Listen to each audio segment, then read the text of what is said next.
Om Swastiastu.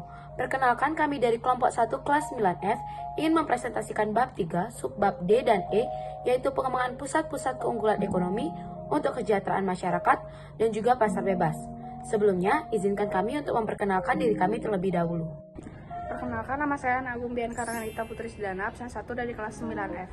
Perkenalkan, nama saya Dewa Ayu Nguradian Ramalia Putri, nomor absen 9 dari kelas 9F sebagai ketua kelompok 1.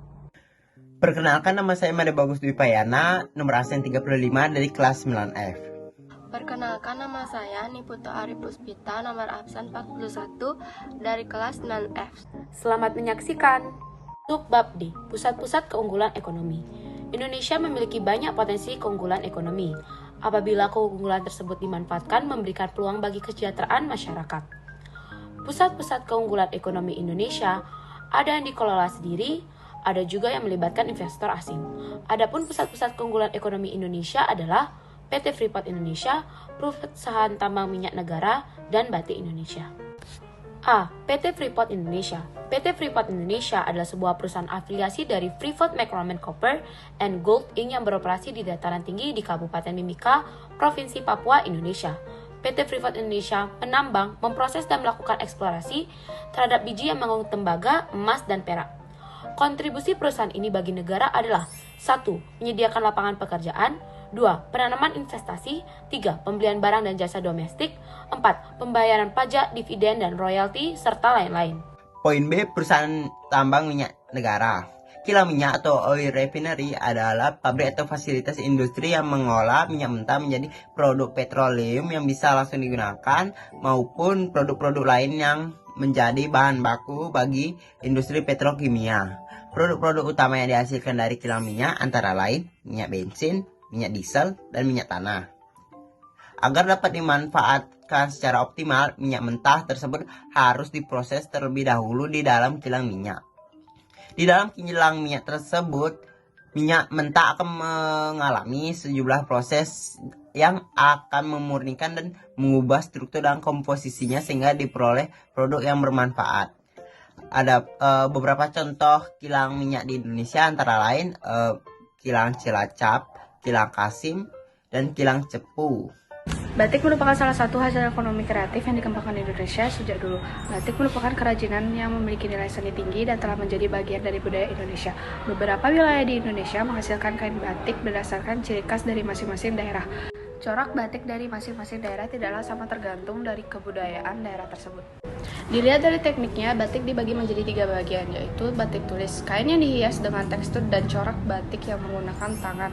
Satu kain batik dapat dihasilkan dengan waktu kurang lebih 2-3 bulan. Batik cap, kain yang dihias dengan tekstur dan corak batik yang dibentuk dengan cap, biasanya terbuat dari tembaga.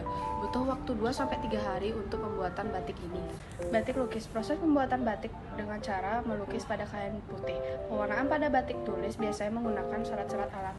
Pengaruh pusat-pusat keunggulan ekonomi. Mobilitas penduduk adalah perpindahan penduduk dari satu tempat ke tempat lainnya. Biasanya penduduk yang melakukan mobilitas biasanya karena ekonomi. Mobilitas penduduk ada yang bersifat sementara dan bersifat permanen. Transportasi. Tanpa adanya transportasi yang memadai, mobilitas penduduk tidak dapat dilakukan. Lembaga sosial. Lembaga sosial merupakan himpunan norma segala tingkatan yang berkisar pada suatu kebutuhan pokok di dalam kehidupan bermasyarakat. Dalam bidang pendidikan, globalisasi di bidang ekonomi akan mempengaruhi pendidikan penduduk suatu negara. Pendidikan bagian terpenting dari pembangunan nasional. Sumber daya manusia yang berpendidikan akan menjadi modal utama pembangunan nasional, terutama untuk perkembangan ekonomi. Pekerjaan dengan tumbuhnya keunggulan pusat-pusat ekonomi, maka berdampak bertambahnya produksi dalam negeri meningkat apabila dapat menarik minat pasar luar negeri. Kenaikan jumlah produksi berakibat pada bertambahnya kebutuhan tenaga kerja sehingga akan memperluas lapangan kerja. Subbab E, pasar bebas. Pasar bebas atau dikenal juga dengan perdagangan bebas adalah kebijakan di mana pemerintah tidak melakukan diskriminasi terhadap impor atau impor. Perdagangan bebas dapat dicontohkan dengan Uni Eropa, MEA, dan sebagainya. Kebijakan perdagangan bebas umumnya mempromosikan hal-hal berikut. 1. Perdagangan barang tanpa pajak termasuk tarif atau hambatan perdagangan lainnya. 2. Akses ke pasar yang tidak diatur. 3. Akses informasi pasar yang tidak diatur. 4. Perdagangan jasa tanpa pajak atau hambatan perdagangan lainnya. Masyarakat Ekonomi ASEAN atau MEA singkatnya bisa diartikan sebagai bentuk integrasi ekonomi ASEAN yang artinya semua negara-negara yang berada di kawasan Asia Tenggara menerapkan sistem perdagangan bebas. Pada bulan Oktober 2003, ketika KTT ASEAN di Bali, Indonesia menyatakan bahwa masyarakat ekonomi ASEAN menjadi tujuan dari integrasi ekonomi regional di kawasan Asia Tenggara yang akan diberlakukan pada tahun 2020. Tujuan, MEA pun akan dijadikan sebagai kawasan yang memiliki perkembangan ekonomi yang merata dengan memprioritaskan pada usaha kecil menengah atau UKM.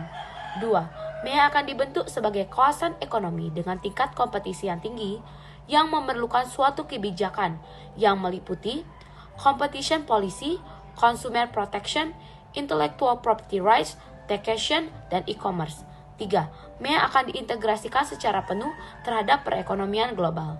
AFTA dibentuk pada waktu konferensi tingkat tinggi KTT ASEAN keempat di Singapura tahun 1992. Awalnya AFTA ditargetkan ASEAN Free Trade Area merupakan wujud dari kesepakatan dari negara-negara ASEAN untuk membentuk suatu kawasan bebas perdagangan dalam rangka meningkatkan daya saing ekonomi kawasan regional ASEAN dengan menjadikan ASEAN sebagai basis produksi dunia akan dicapai dalam waktu 15 tahun 1993 sampai 2008, kemudian dipercepat menjadi tahun 2003 dan terakhir dipercepat lagi menjadi tahun 2002. Perkembangan terakhir yang terkait dengan AFTA adalah adanya kesepakatan untuk menghapuskan semua bea masuk impor barang bagi Brunei Darussalam pada tahun 2010 Indonesia, Malaysia, Filipina, Singapura, dan Thailand, dan bagi Kamboja, Laos, Myanmar, dan Vietnam pada tahun 2015. Tujuan AFTA: 1. Menjadikan kawasan ASEAN sebagai tempat produksi yang kompetitif sehingga produk ASEAN memiliki daya saing kuat di pasar global. 2. Menarik lebih banyak FDI. 3. Meningkatkan perdagangan antar negara anggota ASEAN. APEC, ASEAN Pacific Economic Corporation. Perubahan di Uni Soviet dan Eropa Timur merupakan salah satu latar belakang berdirinya APEC. Runtuhnya Uni Soviet dengan sistem ekonomi komunis yang tertutup secara bertahap diikuti oleh negara Eropa Timur yang berubah menjadi sistem ekonomi liberal dan bebas. Kemudian muncullah kesadaran bahwa pada dasarnya setiap negara saling membutuhkan. Pada saat itu, sedang berlangsung perundingan di Uruguay yang melatar belakangi terbentuknya WTO. Karena kekhawatiran gagalnya perundingan tersebut, kemudian terbentuklah APEC.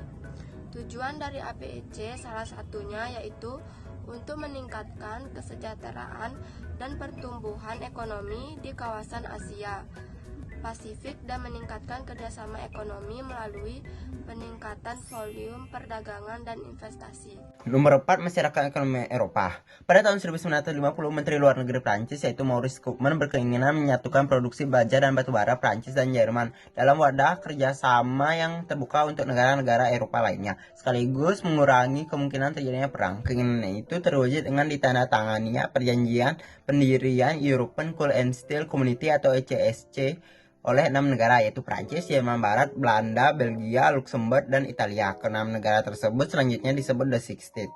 Tujuan dari masyarakat ekonomi Eropa adalah untuk memajukan perdagangan dan menjamin adanya persaingan bebas serta keseimbangan perdagangan antar negara anggota.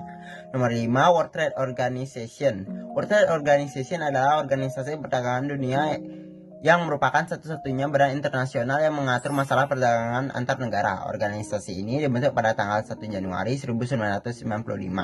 Tujuan dari World Trade Organization adalah untuk membantu produsen barang dan jasa serta eksportir dan importir dalam kegiatan perdagangan. Sekian dari kami ucapkan terima kasih. Mohon maaf bila ada kesalahan kata. Kami tutup dengan Paramasanti. Om Santi Santi Santi Om.